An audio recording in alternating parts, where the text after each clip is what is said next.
Hello mga ka-Prinsoy! Welcome to my YouTube channel, Prinsoy TV. Ito ang ating mga ingredients sa paggawa ng ating peanut butter. Ayan, mani. Ayan, maliit na palanggana lang ito. Ayan, pang maramihang luto na ng peanut butter. At saka may ano tayo dito, may sugar. At ito, oil. At ito yung margarine. Yan. Yan ang simpleng ingredients sa luto o paggawa ng ating peanut butter. Ayan lang. Simple lang naman ang kanyang mga ingredients. May manika, sukal, may oil. Yung cooking oil lang ang gamitin natin. At ang margarine. Yung margarine, depende yan sa depende yan kung gaano karami ang mani na lulutuin mo para sa paggawa ng peanut butter. Ito naman cooking oil. Simple lang, ito lang. Yung gagamitin nating oil kasi pang maramihan at saka pang negosyo na rin. Kung gusto nyo yung healthy na oil, pwede nang gumamit kayo ng olive oil. Kaso lang may kamahalan yun. Olive oil kung gusto nyo. Nasa inyo na yun. Sa akin ito lang kasi pang negosyo lang naman. At itong asukal. Ayan. Gawa ng peanut butter, kayo na lang ang magtansya kung gaano karami. Katulad nito, isang maliit na palanggana. Hindi ko to na kinilo kasi kikiluhin pa doon kapag nagpagiling ka. Doon na yun kikiluhin. Tsahan na ang ng ating ingredients kapag nakadepende sa kilo ng mani ang paggamit ng sugar at saka yung oil, depende rin sa inyo kung gusto niyo marami. At ang margarine, depende rin. Katulad sa akin, marami ito, isang maliit na palanggana, kaya ito 1/4 na gagamitin natin. 1/4 na margarine ang gamitin natin dyan. Or pwede namang okay lang na walang margarine at a pinch of salt. Yun. Kapag luto na siya, ibudburan ng maliit lang na asin. Konting asin lang. Ayan, nilagay ko na yung mantika dyan. Painitin lang natin ang mantika at saka ayun, ilagay ang mani ng pakonti-konti. Ito yung mani. Ayan. Later, lagay natin yung mani. 3 lipid ang nilagay ko dyan. Yung mantika. Ayan, kapag alam mo na mainit na yung mantika, pwede nang ilagay ang mani. Pakonti-konti lang. Ayan. Ayan na siya.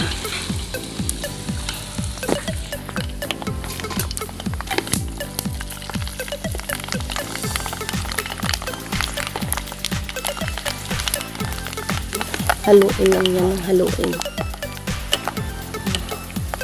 Halo lang hanggang sa maluto yung mani.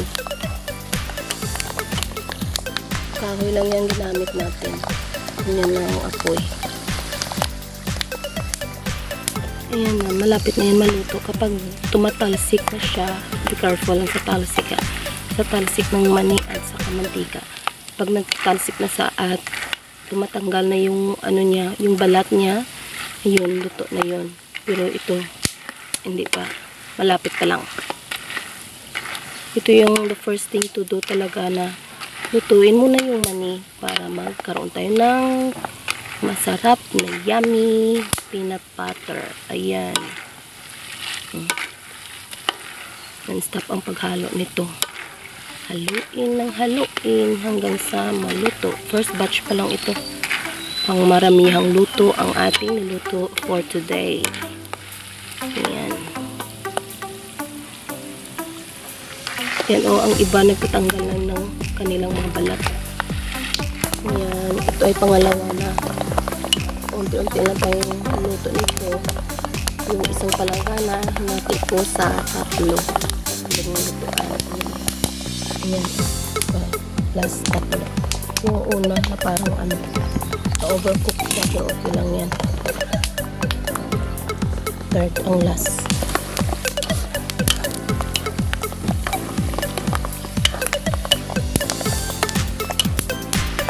Yan, ito na ang last na lutuin. Ito yung pangalawa. Tamang-tama lang siya. Una, parang siya. Nasobrahan sa luto ito.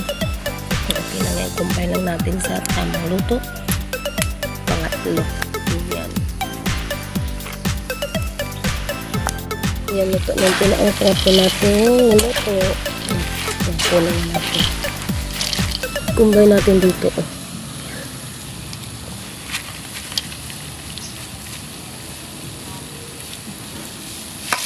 Ayan, isang malaking kawali ang naluto natin.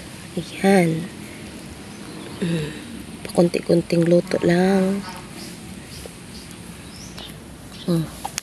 Mainit pa to. Daming luto. Lagyan natin ng margarine at saka pinch of salt. Tapos combine ito at iset aside muna bago isilid sa sisidlan. Kasi ipaggiling natin. Ayan, nilagyan natin ng mantikilya, 2 kutsara yan. Ayan, scoop lang tayo. At haluin lang yan mamaya. At tapos, ilagay din ang pinch of salt. Ayan, at tapos i-combine na. Ayun na. Ayan, budbura natin ng asin. Konting asin lang. Ayan, set aside muna natin bago natin isilid dito sa sisidlan na biscuit. Ayan, kasi bagong luto pa siya, mainit pa siya. At after nyan, kapag nasilid natin sa sisidlan, go na tayo sa gilingan ng mani. Ayan.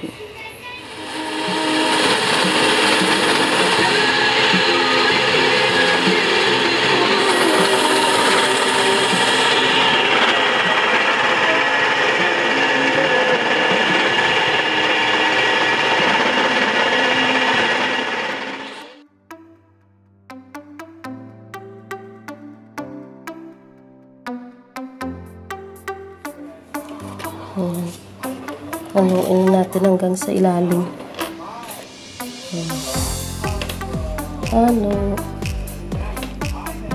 Na-ready ko na ang mga empty bottles na lalagyan for peanut butter. Ayan. Nalinis ko na yan.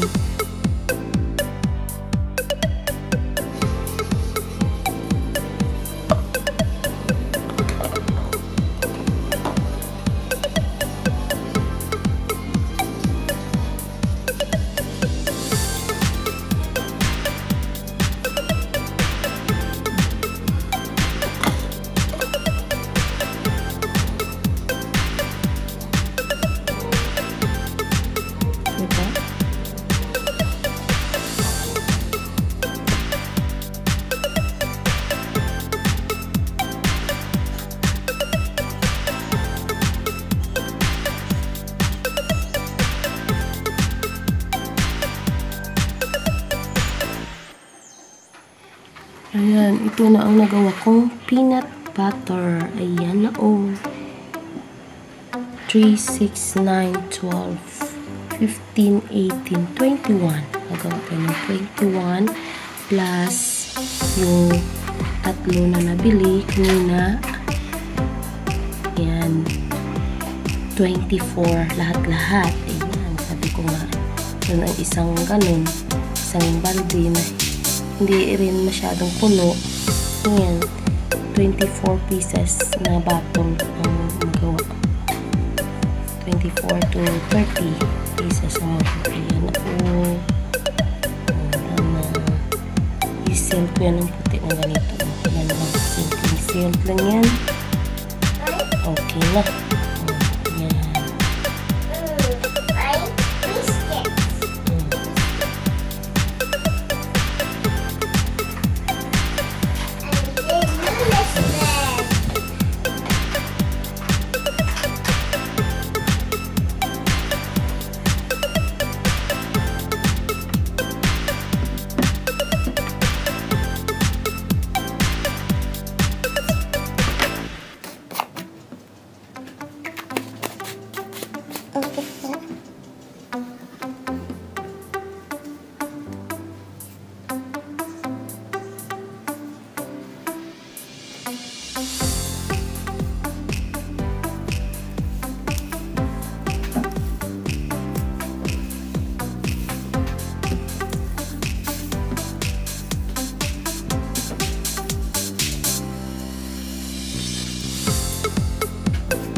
ito guys, for the delivery na tayo, dito natin ilagay ang ating i-deliver. Ito ay i-deliver natin sa mga tindahan. Isa lang naman ang i-deliver. Ito ay isang tindahan lang. Yun na po, tapos na tayo. Naka-sealed na, simpleng sealed lang ating nilagay dyan. Huwag nang mag-ano kasi matipid-tipid tayo, mahal lahat. Ang iba nga wala nang sealed. Wala na itong sealed, takip na lang. Yung iba parang paper na lang dito nilagay. Ayan. Delivery na to.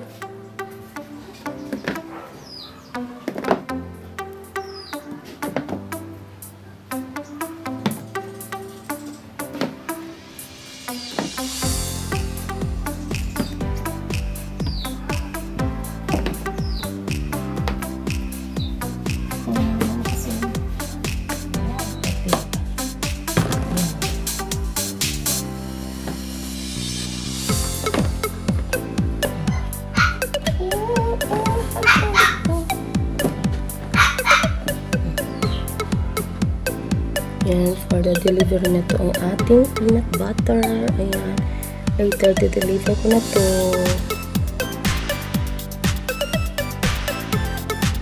Thank you. Thank you, guys.